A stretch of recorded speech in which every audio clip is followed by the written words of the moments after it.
No Saber Direito desta semana, o professor José Trindade traz um curso sobre o direito administrativo sancionador. Durante as 5 aulas, serão abordados o poder de polícia, o poder disciplinar e a lei anticorrupção, além de outros assuntos relacionados na matéria. Começa agora a aula 3.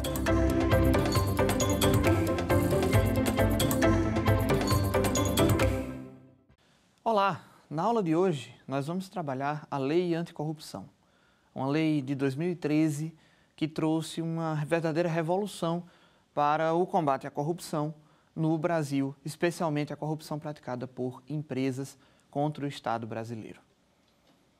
Entretanto, você tem que ter muito cuidado, porque esse nome engana. O nome Lei Anticorrupção fica parecendo, quando você vê esse nome, fica pensando que é uma lei geral de combate à corrupção.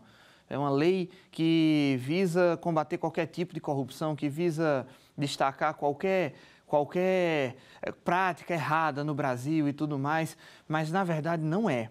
A lei anticorrupção, na verdade, ela combate um ponto específico de corrupção, que é a corrupção praticada por empresas, por pessoas jurídicas contra o Estado brasileiro.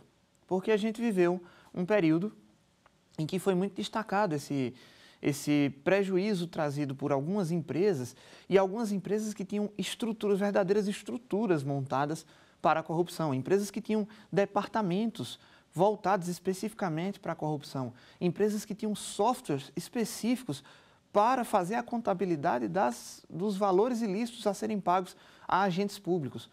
Então a gente percebeu que não valia a pena, não dava para combater a corrupção apenas punindo pessoas físicas. Era necessário punir também as pessoas jurídicas. E aí, em 2013, depois de muitos anos que o Brasil já tinha assinado vários acordos, vários tratados internacionais de combate ao suborno transnacional, tratados internacionais de combate à corrupção praticada por pessoas jurídicas, depois de vários tratados lá no final dos anos 90, e início dos anos 2000, o Brasil assinou vários tratados e não colocava em prática por meio de uma lei interna. Até que em 2013 veio a lei número 12.846 e em 2015 veio a regulamentação do decreto 8.420, posteriormente substituído, mas ele foi o pioneiro.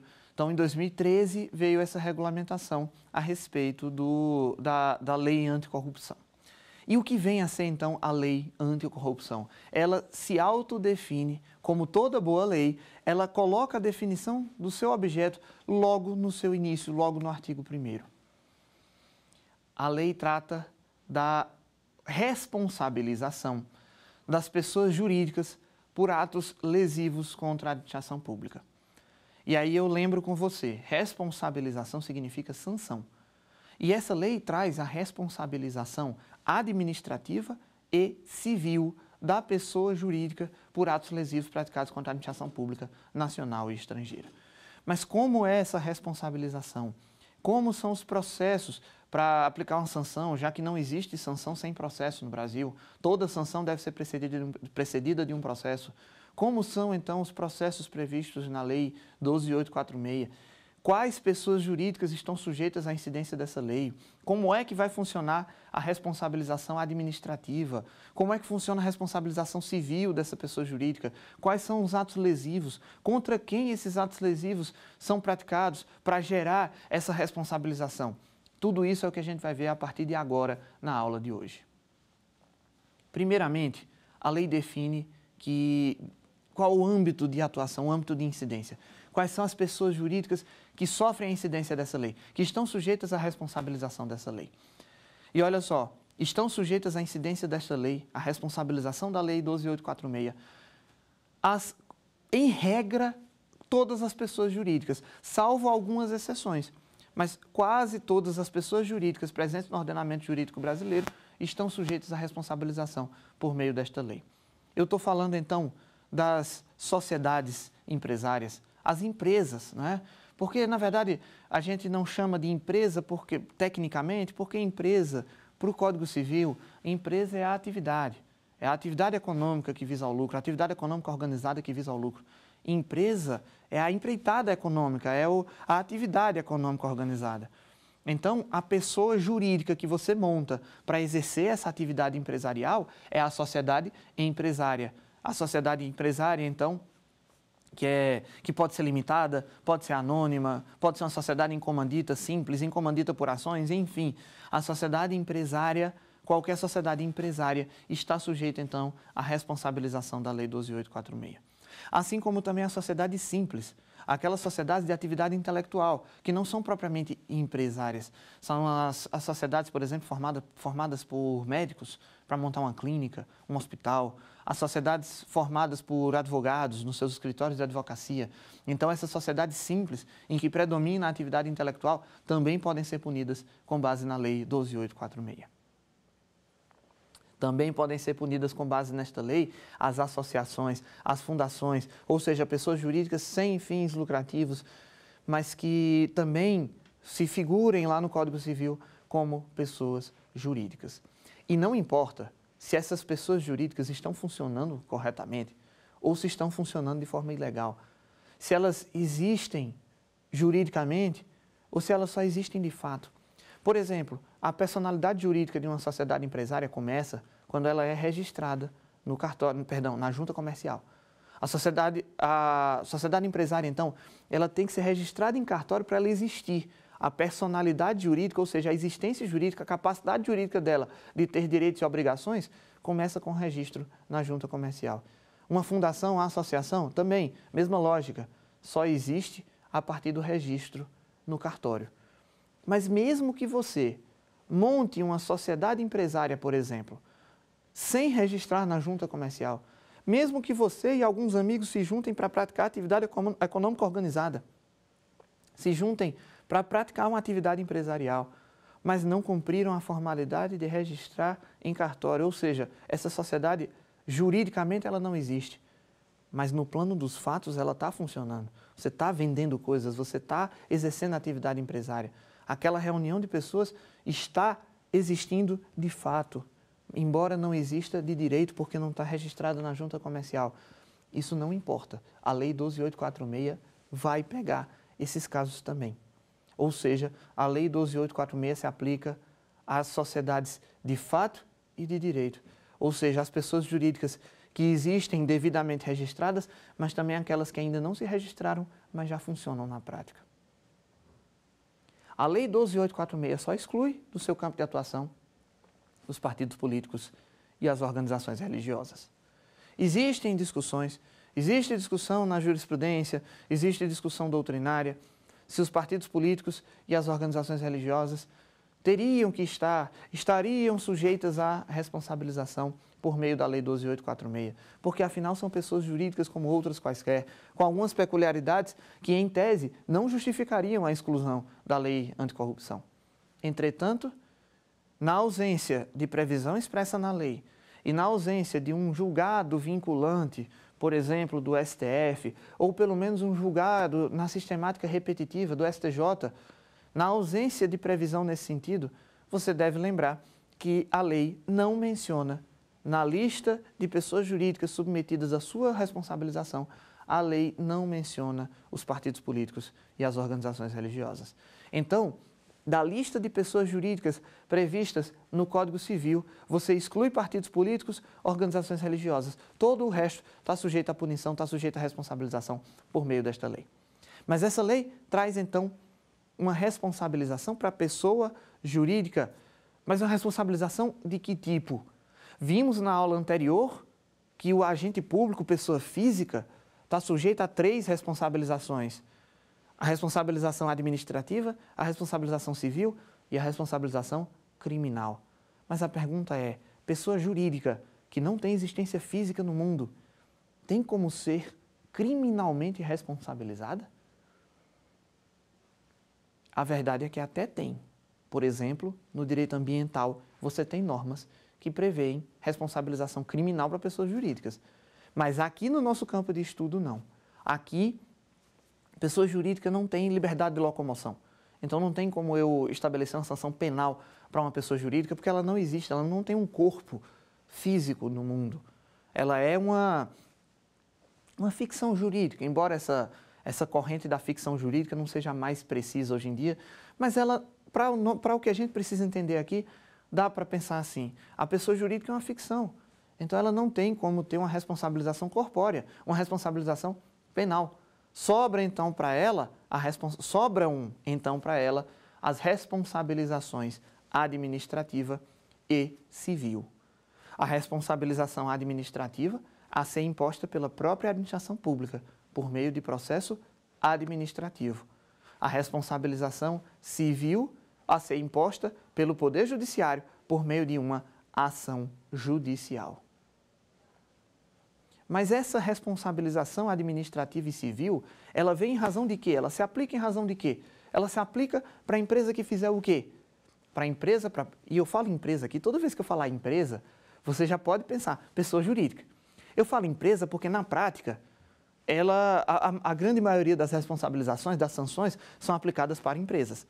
Na prática, lá, por exemplo, na Controladoria Geral da União, local de onde orgulhosamente eu exerço as minhas funções, a grande maioria dos casos são empresas. São empresas que fazem coisas erradas e são punidas com base nessa lei.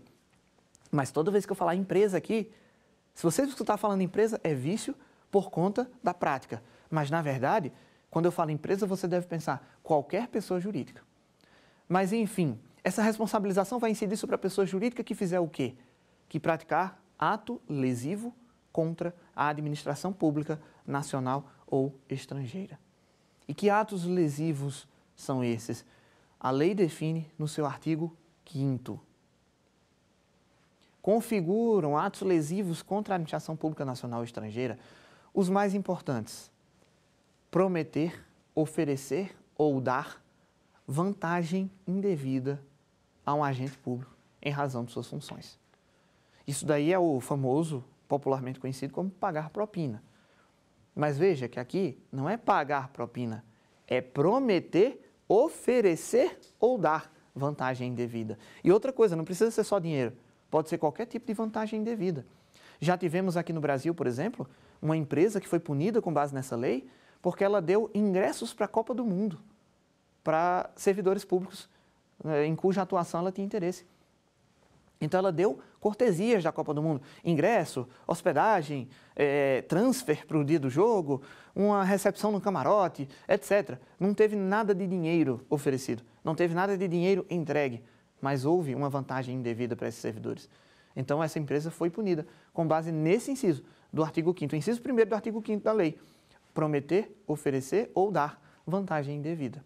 Já tivemos também uma empresa estrangeira que jogou maços de dinheiro no quarto de hotel de servidores públicos que foram lá inspecionar determinadas instalações dessa empresa. Servidores públicos saíram do Brasil, foram para o local da fábrica, do estabelecimento dessa empresa estrangeira para inspecionar, para ver se concediam determinada autorização de funcionamento aqui no Brasil. E simplesmente durante a noite batiam na porta do quarto desses servidores e jogavam maços de dinheiro para dentro. Os servidores pegaram os maços, trouxeram, apresentaram, disseram: olha, tentaram me corromper, eu não aceitei, está aqui o dinheiro, eu não peguei. Mas a empresa vai ser punida, porque tentar também configura ato lesivo. Lembre-se, é prometer, oferecer ou dar vantagem indevida. Esse é o primeiro caso. Mas também tem outros casos. Por exemplo, utilizar interposta pessoa para praticar atos lesivos. Por exemplo, usar o que a gente conhece popularmente como laranja. A empresa que usa laranjas para dissimular seus interesses também está praticando ato lesivo. Então, por exemplo, uma empresa estrangeira quer pagar uma propina para um servidor público brasileiro para vencer determinada licitação. Então, ela contrata uma intermediária no Brasil. Essa intermediária, então, é que recebe os valores e depois repassa para esse servidor. Para não ficar muito suspeito, né? A transferência direta de recursos da empresa interessada na licitação para o servidor que vai cuidar dessa licitação. Então, eles usam de interposta pessoa. Isso é ato lesivo também. E a empresa brasileira que foi usada como laranja também vai ser punida com base na lei. Porque o terceiro ato lesivo é exatamente você auxiliar a prática de atos lesivos. Também é ato lesivo você auxiliar a prática de coisa errada. Você ajudar de qualquer forma, subvencionando, ou seja, dando dinheiro, mas também ajudando de qualquer forma, participando, oferecendo uma conta para repassar valores. Isso tudo é ato lesivo. E, por fim, nós temos o ato lesivo que consiste em fraudar licitações. E aí são fraudes de todos os tipos.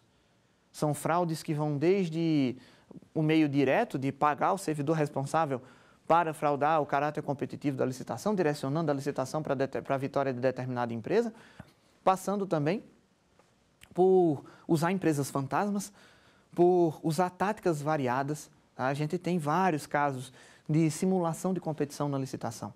Então, tudo isso é ato lesivo. Toda fraude, todo comportamento fraudulento no âmbito de licitações e contratos administrativos é ato lesivo punido pela lei anticorrupção. Mas punido como? Já vimos, punido na esfera administrativa e punido na esfera civil. Na esfera administrativa, a punição vai vir por meio de um processo administrativo de responsabilização, um PAR. Na esfera judicial, vem por meio de uma ação judicial, que vai seguir o rito comum das ações judiciais. Mas comecemos pelo PAR, pelo processo administrativo de responsabilização. Quais as sanções que podem resultar do PAR? São duas: a multa e a publicação extraordinária da decisão condenatória.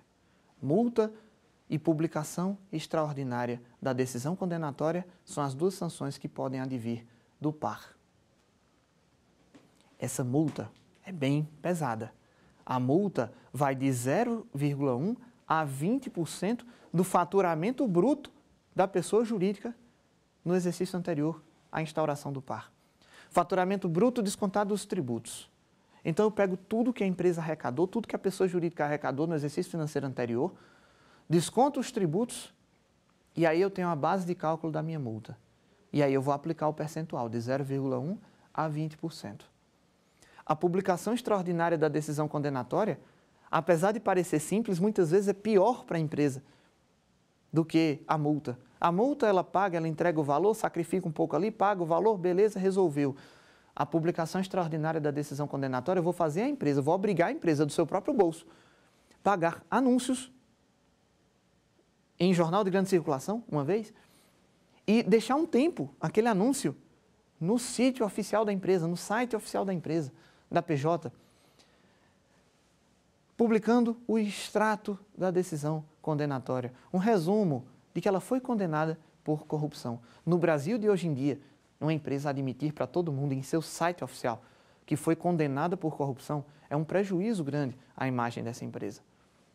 Mas paciência, é a consequência dos seus atos, a consequência dos atos lesivos que ela praticou. Tivemos já casos de empresas que pagaram a multa, multas vultosas, com certa tranquilidade. Pagaram no dia seguinte a imposição da sanção. Multa de milhões de reais e pagaram sem qualquer discussão. Mas na hora de cumprir a sanção de publicação extraordinária da decisão condenatória, elas relutaram. Colocaram em seu site oficial, lá no final da página, lá embaixo, onde tem Fale Conosco, e aí no cantinho lá inferior, aquela parte que ninguém chega do site, colocaram o anúncio, o extrato da decisão condenatória. Contatamos a empresa e avisamos que não poderia ser assim, tem que ser em local de destaque. E aí a empresa colocou então naqueles banners rotativos que ficam no topo do site. Estava no topo do site, mas só ficava 5 segundos lá. Depois mudava para uma promoção da empresa. Foi alertado também a empresa que ela precisaria colocar isso de forma constante, de forma visível, permanentemente visível, durante o prazo fixado na lei e no decreto. E só aí, então, a empresa cumpriu essa determinação. Então, essas são as duas sanções aplicáveis no âmbito administrativo, no processo administrativo de responsabilização. Multa e publicação extraordinária da decisão condenatória, sem prejuízo de eventual ressarcimento do dano causado. Então, se a conduta da empresa, da PJ, causou danos comprovados ao patrimônio público, quantificados, calculados devidamente, ela vai ter que reparar esses danos integralmente, sem prejuízo. Então, a aplicação da multa e da publicação extraordinária da decisão condenatória não impedem, não eliminam o dever de reparar integralmente os danos eventualmente causados. E no campo judicial? No campo judicial é mais raro ver a aplicação dessa lei. São poucas as ações de aplicação dessa lei, mas no campo judicial as sanções podem ser mais pesadas. A gente pode ter a proibição da empresa de receber incentivos, subvenções públicas por até 5 anos, de 1 a 5 anos. A gente tem também o perdimento dos bens e valores indevidamente obtidos com base naquele ato lesivo. A gente tem a suspensão das atividades, a interdição parcial das atividades da pessoa jurídica. E podemos até chegar ao ponto de, no campo judicial, termos a sanção mais pesada de todas, a sanção mais grave de todas, a pena de morte da pessoa jurídica, que a lei chamou de dissolução compulsória. Dissolução compulsória da pessoa jurídica. Então, no campo judicial, veja que as sanções são muito mais gravosas. Proibição de receber incentivos, subsídios ou subvenções do poder público por até 5 anos, perdimento de bens e valores, suspensão e interdição parcial das atividades e até mesmo dissolução compulsória. Claro que não é qualquer coisa que gera dissolução compulsória. O Estado brasileiro não tem interesse de sair por aí dissolvendo empresas produtivas, empresas que geram empregos, empresas que geram retorno para o Estado, até mesmo no pagamento de tributos. O Estado brasileiro não tem intenção de sair por aí exterminando empresas. Essa dissolução compulsória da pessoa jurídica serve para situações em que não tem jeito. Serve para situações em que a pessoa jurídica foi criada apenas para dissimular a prática de ato ilícito. Imagine uma empresa que foi criada apenas com o intuito de ser usada como interposta pessoa para a prática de ato ilícito. Uma empresa, na linguagem em bom português brasileiro, a empresa criada com o único intuito de ser laranja. Essa empresa merece uma dissolução compulsória, porque ela não tem atividade produtiva, ela não gera empregos, ela não paga impostos, ela está ali existindo formalmente só de fachada, só para servir como laranja para a prática de atos ilícitos. É nesses casos que eu vou aplicar a sanção de dissolução compulsória. Ou então, uma empresa que reiteradamente, uma pessoa jurídica que reiteradamente esteja praticando atos ilícitos. Então, a dissolução compulsória, como pena mais grave, ela só vai ser aplicada em último caso, nos casos em que não tem jeito. A empresa foi criada para praticar atos lesivos, não tem o que fazer, só resta destruir, só resta determinar a sua extinção. Mas veja bem, essas sanções, elas são aplicadas às pessoas jurídicas a partir de um processo. No âmbito administrativo, processo administrativo de responsabilização. No âmbito judicial, a ação judicial. Foquemos no processo administrativo. Quem vai conduzir esse processo administrativo de responsabilização? Veja, no âmbito da administração pública, em geral, caberá à autoridade máxima do órgão ou entidade lesado a instauração do par. Então, por exemplo, numa autarquia, caberá ao presidente da autarquia. No ministério, caberá ao ministro. Então, diante desses fatos, em regra, a autoridade máxima de cada órgão ou entidade é que poderá instaurar o par. Pode delegar essa atribuição para outra autoridade do órgão, por exemplo, para a corregedoria do órgão, para a corregedoria da entidade. Mas é vedada a subdelegação. Então, esse setor que recebeu da autoridade máxima a delegação para instaurar o par, não pode delegar para outra pessoa. Então, nós temos aqui uma situação em que caberá à autoridade máxima instaurar o par, podendo delegar esse par para outra autoridade. Mas no campo do Poder Executivo Federal, existe uma competência concorrente da Controladoria Geral da União para instaurar processos administrativos de responsabilização. Então, atos lesivos praticados no âmbito do Poder Executivo Federal poderão ser alvo de processos administrativos de responsabilização instaurados pela autoridade máxima do órgão ou entidade ou pelo Ministério da Controladoria Geral da União, no Executivo Federal. Tá? Então, você tem essa competência concorrente. Mas veja, isso é só se o ato lesivo for praticado contra órgão ou entidade do Poder Executivo federal. Mas eu falei no início que essa lei punia os atos lesivos praticados contra a administração pública nacional ou estrangeira. E se o ato for praticado contra a entidade estrangeira, contra a administração pública estrangeira, contra um organismo internacional, por exemplo, que entra na conta como a administração pública estrangeira? E se o ato lesivo, então, é praticado contra estrangeiro, o que é que eu vou fazer? Ah, professor, é óbvio, é o país estrangeiro. Não, eu não vou permitir que um país estrangeiro, com uma autoridade estrangeira, instaure um processo de responsabilização regido por lei brasileira. O próprio país estrangeiro não vai ter interesse nenhum nisso, de usar a jurisdição estrangeira, de usar a legislação estrangeira. Então, nós vamos ter que, praticado um ato lesivo contra a administração pública estrangeira, será a competência exclusiva da Controladoria Geral da União instaurar o respectivo processo administrativo de responsabilização.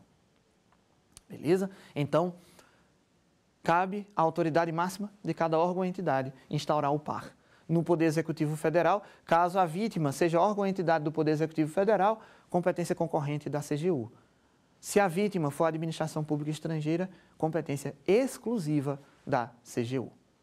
E aí esse par é instaurado, ele é conduzido por uma comissão de pelo menos 2 servidores estáveis ou empregados públicos, preferencialmente com mais de 3 anos de casa. Então, a comissão é quem vai conduzir, vai colher as provas, vai analisar os documentos, os elementos de informação que tem.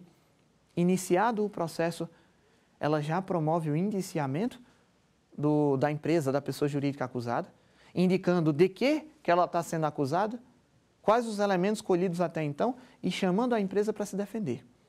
Então, é muito importante destacar a seguinte questão. Você que trabalha, por exemplo, com processos administrativos de responsabilização, é de extrema relevância fazer um juízo de admissibilidade muito forte, muito firme. E o que é que eu falo de juízo de admissibilidade? Analisar detalhadamente tudo que se tem sobre aquela situação antes de instaurar o processo. A ideia é só instaurar o processo depois que se tem os elementos robustos, indicando pelo menos uma suspeita muito grande de que aquela pessoa jurídica realmente praticou um ato lesivo. Nada de instaurar processos administrativos de responsabilização para tirar dúvidas. Na dúvida, instaura o processo. Existindo dúvida razoável, tudo bem. Mas não existindo elementos mínimos para causar uma dúvida razoável, não instaura. Não instaura. Então, a recomendação é, faça um juízo de admissibilidade, uma triagem, um tratamento muito bem feito dos elementos que tem contra aquela pessoa jurídica, para só instaurar o processo administrativo na certeza ou numa dúvida razoável de que ele resultará em punição. Não me entendam mal. Não estou estimulando a punição. Não estou dizendo, já que instaurou o processo, então é para punir. Não, ao contrário. Só é para instaurar processo, é para buscarmos um cenário ideal em que a gente só instaura processo contra quem realmente tem culpa no cartório e que esse processo realmente vai gerar uma efetiva punição. Hoje em dia, estamos com a média na Controladoria Geral da União de aproximadamente 60% de efetividade dos processos. Aproximadamente 60% dos processos instaurados, dos processos administrativos de responsabilização instaurados, resultam em punição. Não estou comemorando punições, mas eu estou indicando que um juízo de admissibilidade bem feito faz com que o poder público gaste menos dinheiro. É dinheiro que está sendo gasto ali. É uma comissão formada por servidores estáveis, que está dedicando seu tempo de trabalho apenas para aquilo. Então, eu tenho que buscar efetividade. Esse deve ser o lema. Até porque a Lei de Abuso de Autoridade de 2019, ela veio a desestimular essa instauração de processos aleatoriamente.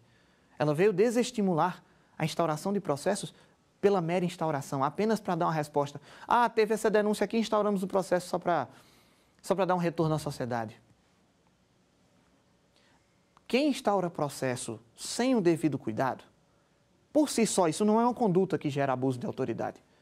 A Lei de Abuso de Autoridade, para configurar o crime de abuso de autoridade, ela prevê que é necessária uma intenção de prejudicar alguém, uma intenção de favorecer alguém, uma intenção de saciar um capricho pessoal.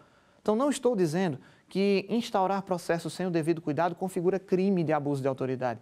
O que eu estou dizendo é que a Lei de Abuso de Autoridade trouxe um estímulo a esse maior cuidado na instauração do processo. Um desestímulo à instauração descuidada do processo. Então, fica aqui o alerta, fica aqui a diretriz que hoje em dia se direciona esse comportamento punitivista do Estado. Mesmo porque, se tratando de lei anticorrupção, a responsabilidade da pessoa jurídica é objetiva. E o que é que significa responsabilidade objetiva? Significa responsabilidade que não depende de dolo nem de culpa. Independe de intenção. Independe se a cúpula da empresa sabia daquele ato lesivo. Independe se o funcionário da empresa agiu por conta própria ou a mando de um diretor. Se ele agiu em nome da empresa, a pessoa jurídica terá responsabilidade. A responsabilidade das pessoas jurídicas é objetiva, portanto, e independe da responsabilização do seu empregado. São coisas diferentes. A punição da pessoa jurídica não exclui a necessidade de punição das pessoas físicas envolvidas. Assim como a punição das pessoas físicas envolvidas não exclui a punição da pessoa jurídica. Então, a pessoa jurídica identifica. Não é como no futebol, que a gente vê muito que se um torcedor joga coisa no gramado e a torcida identifica, olha, foi ele que jogou, então o time está livre de punição, ele está livre de perder manjo de campo e tal, porque a torcida identificou quem foi o culpado. Aqui não é assim. Se o funcionário da empresa, agindo em nome da pessoa jurídica, pratica um ato lesivo, mesmo que a empresa ajude a identificar aquele empregado, mesmo que o empregado seja identificado e punido, a punição do empregado não exclui a punição da pessoa jurídica. A punição do sócio, pessoa física, do sócio, do diretor, do administrador da pessoa jurídica, não exclui a necessidade de responsabilizar a própria pessoa jurídica. Claro, a responsabilidade da pessoa física vai ser subjetiva. Só serão punidas as pessoas físicas que tiveram intenção de praticar ou participar daquele ato ou que, pelo menos, tiveram uma negligência, uma culpa. Negligência, imprudência ou imperícia. Mas, então, a pessoa jurídica responde de forma objetiva. A pessoa física responde de forma subjetiva, com base em outras leis. Não é nem na lei anticorrupção. A lei anticorrupção foca na pessoa jurídica. E a responsabilização de uma, a aplicação de sanção sobre a pessoa jurídica, não exclui a necessidade de punir também a pessoa física. A punição à pessoa física não exclui a necessidade de punir também a pessoa jurídica. Resumindo, a responsabilidade da pessoa jurídica é objetiva e independe da responsabilização da pessoa física. Por exemplo, tivemos um caso em que uma empresa ela foi pressionada por fiscais a pagar propina para esses fiscais liberarem determinados produtos. Os produtos estavam ok, dentro das normas. Os fiscais é que pressionaram a empresa, os funcionários da empresa, a pagar vantagem indevida para eles, a dar vantagem indevida a eles, para que eles liberassem as mercadorias que estavam corretas, que estavam de acordo com as normas. Então, não foi um caso em que a pessoa jurídica ofereceu vantagem indevida para liberar uma mercadoria indevida, uma mercadoria ilegal. A empresa estava toda correta, mas os funcionários públicos, os servidores públicos, pressionaram para haver o pagamento de vantagem indevida. A empresa, então, os funcionários da empresa naquele local, em vez de denunciar os servidores públicos que exigiram pagamento de propina, os funcionários da empresa efetuaram o pagamento da propina. E essa empresa foi punida com base na lei anticorrupção. A empresa se defendeu dizendo, olha, eu fui extorquida, eu não tinha interesse. Para que eu vou ter interesse de pagar propina para liberar a mercadoria que está correta? Na verdade, eu fui extorquida pelos servidores públicos. Eles que vieram me pressionar, me ameaçaram interditar meu estabelecimento, ameaçaram não liberar minhas mercadorias para comércio se eu não pagasse vantagem indevida para eles. Eu não tenho culpa de nada. Mas aí que está. A responsabilidade da pessoa jurídica é objetiva, não depende de culpa. Se a empresa não quisesse ter qualquer responsabilização, então não pagasse a vantagem indevida, denunciasse, procurasse a polícia, procurasse o Ministério Público, procurasse o órgão de controle interno, o Tribunal de Contas, fizesse uma representação, mas não pagasse. A partir do momento que a empresa pagou, por mais que ela tenha sido pressionada para isso, a partir do momento que ela pagou, ela praticou o ato lesivo e, portanto, como a responsabilidade dela é objetiva, ela deve ser punida e foi punida. Por acaso foi a empresa que dificultou lá a publicização da decisão condenatória no seu site, de que eu falei logo no início da aula. Mas o fato dela ter ajudado nas investigações, ela informou, ela contribuiu com as investigações, ela identificou quais foram os funcionários, quais foram os seus empregados que tiveram envolvimento com a questão. Isso daí reduz a pena. Lembre que a multa ela tem uma margem muito grande, ela vai de 0,1% a 20%. Então, existe uma margem muito grande. Existem vários critérios para fixar essa multa em vários patamares. Então, o fato da empresa, da PJ, ter contribuído com as investigações é um deles.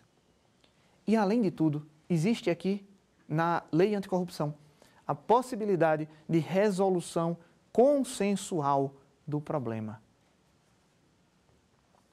É o que a lei chama de acordo de leniência.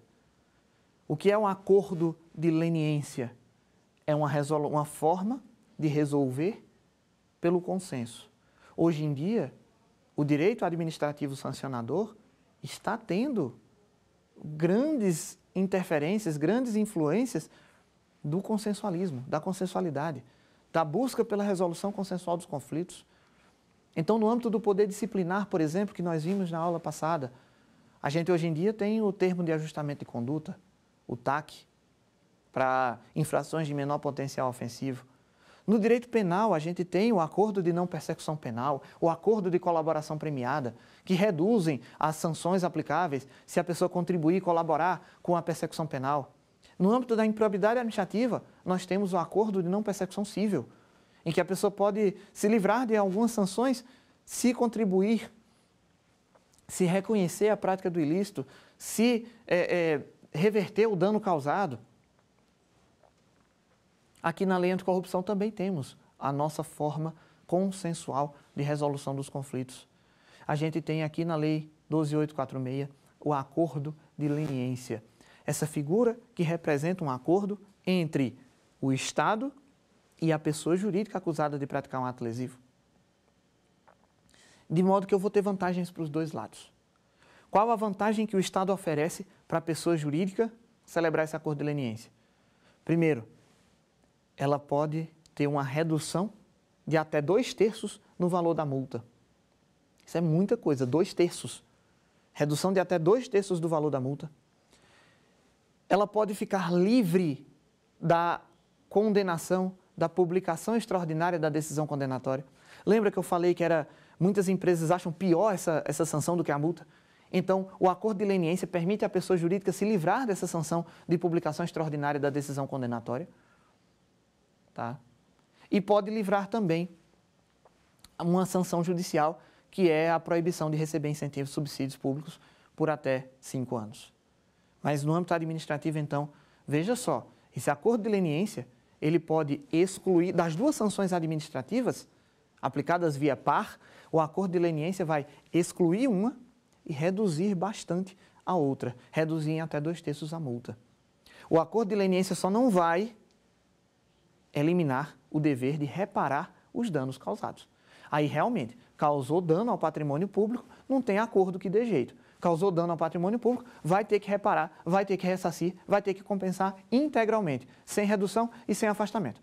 Aí o acordo de leniência não mexe nessa parte.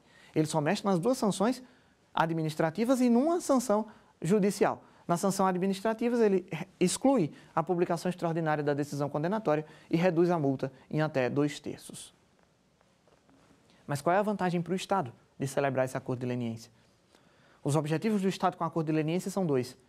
Obtenção célere de provas.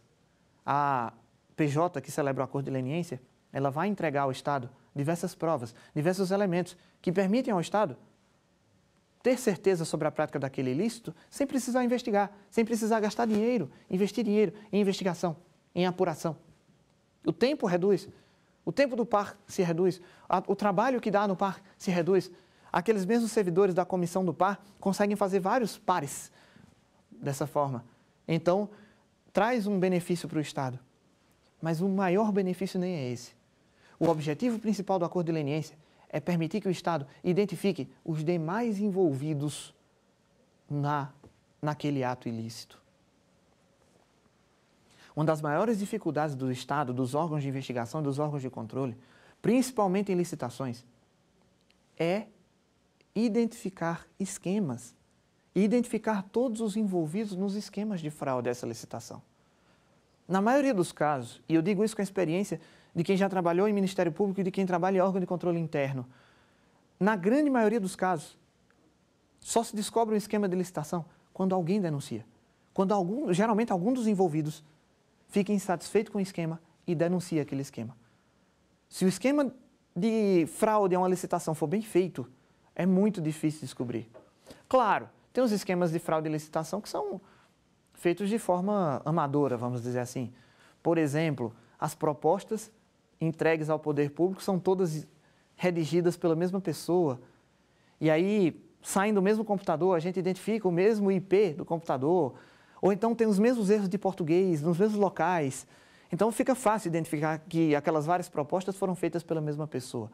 Mas, repito, se o esquema for bem feito, for bem montado, é muito difícil para o Estado identificar e combater esses esquemas de fraude e licitação. E é aí que entra o acordo de leniência. O segundo objetivo do acordo de leniência é identificar os demais envolvidos naquele ato lesivo. Por isso, a pessoa jurídica, para ajudar o Estado nesses dois objetivos, de colher provas de forma simples e rápida e de identificar os demais envolvidos, o acordo de leniência, ele traz então alguns requisitos a serem cumpridos pela pessoa jurídica que tem interesse em celebrar aquele acordo. E o primeiro requisito que a lei traz é: a pessoa jurídica deve ser a primeira a se manifestar, a primeira a manifestar interesse em celebrar o acordo. Isso tem que ser interpretado de duas formas. Primeiro, o Estado não chega oferecendo acordo de leniência para a pessoa jurídica. A pessoa jurídica é que deve procurar o Estado para celebrar o acordo de leniência. E segundo e mais importante, havendo vários envolvidos, a pessoa jurídica interessada em celebrar o acordo tem que ser a primeira, dentre os vários envolvidos, a oferecer a proposta de acordo. Se uma empresa oferece a proposta de acordo e outra depois pensa, eu quero também, não pode. Se eu já celebrei acordo de leniência com uma empresa envolvida naquele mesmo fato, não posso celebrar, não vou celebrar acordo de leniência com as demais envolvidas. Então quer dizer que é só a pessoa jurídica chegar, propor o acordo de leniência e está feito? Não. Se ela for a primeira, não basta isso. A pessoa jurídica tem que efetivamente contribuir com as investigações. Ela tem que trazer elementos que de fato contribuam para o Estado, identificar, ter provas, colher provas e identificar os demais envolvidos naquele ato lesivo. Porque senão a empresa entrega uma declaração genérica, ela pede o acordo de leniência, entrega uma declaração genérica, entrega uma narrativa genérica que não ajuda em nada o Estado vai ter o mesmo trabalho que teria para desenvolver a investigação, o mesmo trabalho que teria se a empresa não tivesse falado nada. Isso não resolve, isso não interessa ao Estado. O acordo de leniência pressupõe que a empresa, que a pessoa jurídica, efetivamente contribua com as investigações. E se precisar de algum gasto, por exemplo, se precisar de um deslocamento de um funcionário da empresa para ir prestar depoimento, para ajudar numa análise de documentos em outro estado, por exemplo, a empresa que vai arcar com esses custos. A empresa vai contribuir às suas expensas para aquela investigação. Além de ser a primeira a se manifestar, além de contribuir do próprio bolso, às suas expensas, com as investigações, para ajudar nas investigações, efetivamente ajudar nas investigações, a pessoa jurídica também tem que se comprometer a cessar imediatamente a participação no ato lesivo. Óbvio, eu não vou celebrar um acordo com uma empresa que vai continuar praticando um ato lesivo. Tá? Então, cumpridos esses requisitos, a administração pública analisa a proposta da empresa, analisa a proposta da PJ, a proposta de acordo, e decide se quer fazer acordo ou não. A proposta da empresa não vincula a administração pública. Até porque pode ser que a empresa apresente uma proposta de acordo de leniência que não ajude em nada as investigações, como eu falei há pouco. Então, o Estado vai julgar se é conveniente, se é interessante celebrar aquele acordo de leniência. E aí decide se celebra ou não. Celebrando o acordo de leniência, aí fecha o ciclo. Mas o Estado pode rejeitar a proposta.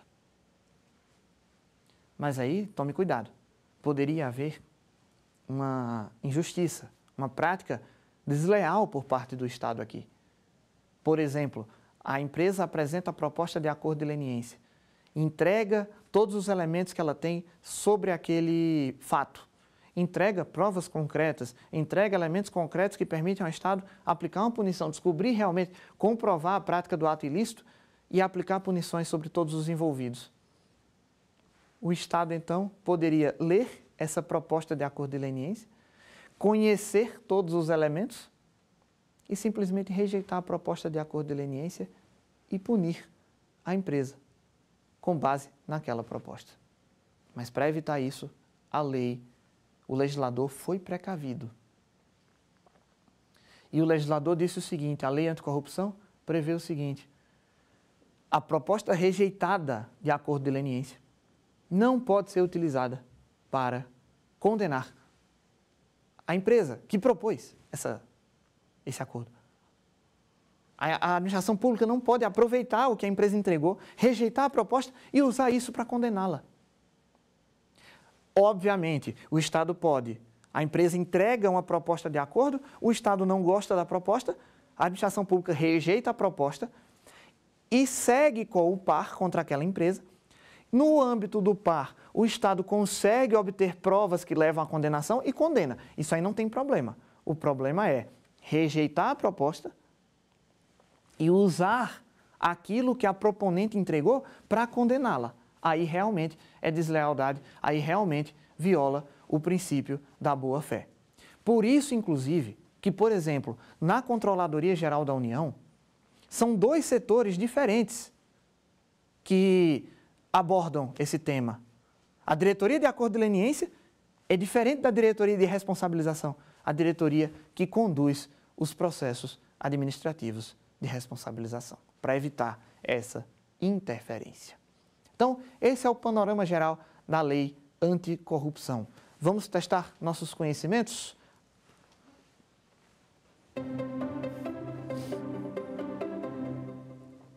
Determinado funcionário de uma empresa privada efetua pagamentos indevidos a um servidor público para obter favorecimento da empresa em determinada licitação.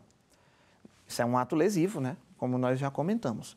Nesse caso, a empresa em questão, A, não poderá ser punida caso comprove que não tinha conhecimento da conduta do funcionário. B, deverá ser punida independentemente da punição ao seu funcionário.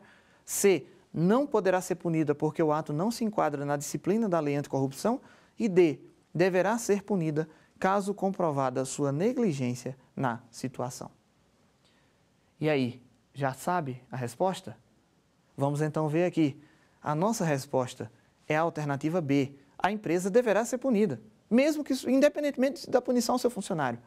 Por quê? Como nós vimos, primeiro, como nós vimos aqui no enunciado, esse ato, essa conduta de oferecer, de dar vantagem indevida ao servidor para obter favorecimento em licitação, é um ato lesivo.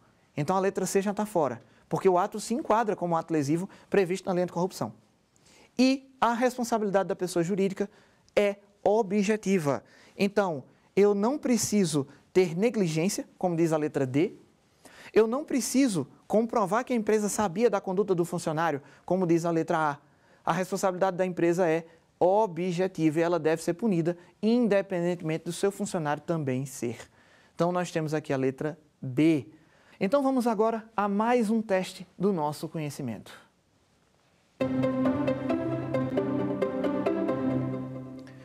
Uma empresa condenada no âmbito de um processo administrativo de responsabilização está sujeita a sanções de A.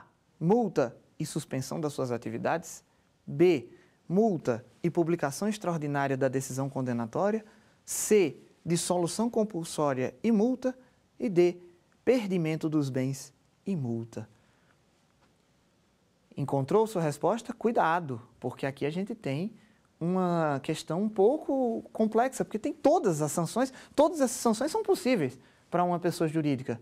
Mas vamos olhar a resposta aqui na tela. A chave está no enunciado. A nossa resposta é a letra B, multa e publicação extraordinária da decisão condenatória. Por quê? Porque o enunciado pergunta as sanções no âmbito do par, no âmbito do processo administrativo de responsabilização. Veja, a suspensão das atividades, a dissolução compulsória e perdimento dos bens são sanções aplicáveis a pessoas jurídicas no âmbito da lei anticorrupção, mas são sanções aplicáveis no âmbito da ação judicial. As sanções administrativas, como nós vimos aqui, são só duas, a multa e a publicação extraordinária da decisão condenatória. Como o enunciado pediu as sanções aplicadas no processo administrativo de responsabilização, então nós temos apenas a letra B como resposta correta. Multa, lembrando que essa multa pode ir de 0,1 a 20% do faturamento bruto da pessoa jurídica descontado os tributos, e a publicação extraordinária da decisão condenatória. Vamos ao terceiro teste de conhecimentos. Uma empresa acusada de praticar ato lesivo deseja celebrar acordo de leniência com o poder público. Nesse caso, a empresa A pode obter como benefício a exclusão da sanção de multa. B pode obter como benefício a exclusão do dever de ressarcir eventuais danos. C deverá se comprometer a cessar a prática do ato lesivo a partir da celebração do acordo, ou D deverá ser a primeira a manifestar interesse no acordo. Pensa direitinho, porque aqui também tem uma pequena pegadinha. Vamos olhar a nossa resposta? A resposta aqui é a letra D, deverá ser a primeira a manifestar interesse no acordo. A letra A, ela está errada porque ela fala em exclusão da sanção de multa. E o acordo de leniência, ele não vai excluir a multa. Ele exclui, no âmbito administrativo, ele exclui a publicação extraordinária da decisão condenatória. A multa pode ser reduzida em até 2/3, mas não excluída. A B está errada porque o dever de ressarcir os danos causados ao patrimônio público nunca será excluído pelo acordo de leniência. Causou danos, tem que ressarcir, em qualquer circunstância. A letra C está errada por um pequeno detalhe.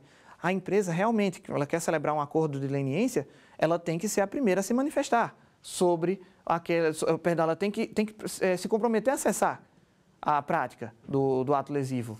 Mas é cessar a prática do ato lesivo imediatamente. Não é cessar se celebrar o acordo. Não é apresentar uma proposta de acordo de leniência para o Estado e dizer, olha, Estado, eu vou continuar aqui fazendo minhas coisas erradas, mas aí depois, se você aceitar o acordo, eu paro de fazer, tá? Não é assim, obviamente. A empresa, ela tem que cessar de imediato. Apresentou a proposta, cessou, acabou, tá? Então, esse é o erro da alternativa C. Portanto, só nos resta a letra D. A empresa tem que ser a primeira a manifestar interesse no acordo. Até porque um dos objetivos, o principal objetivo, eu diria, do acordo de leniência é encontrar os outros envolvidos, é descobrir, identificar os demais participantes daquele ato lesivo. Então, eu vou premiar aquela pessoa jurídica, componente de um conluio, componente de um esquema, que seja a primeira a denunciá-lo. Na aula de hoje, a gente trabalhou a lei anticorrupção, que é uma lei que não trata da responsabilização geral, não é uma lei geral de combate à corrupção. É uma lei especificamente destinada a reprimir, a punir, a responsabilizar os atos lesivos praticados por pessoa jurídica contra a administração pública nacional ou estrangeira. Vimos que essa responsabilidade da pessoa jurídica é objetiva, independe de dolo ou culpa e independe da punição às pessoas físicas envolvidas. Vimos que essa punição ela pode se dar em duas frentes. Na frente administrativa, com a multa e a dissolução e a publicação extraordinária da decisão condenatória, e pode se dar no âmbito judicial, com o perdimento de bens, proibição de receber subsídios, incentivos e subvenções por até 5 anos, interdição ou suspensão parcial das atividades ou até mesmo a dissolução compulsória da pessoa jurídica.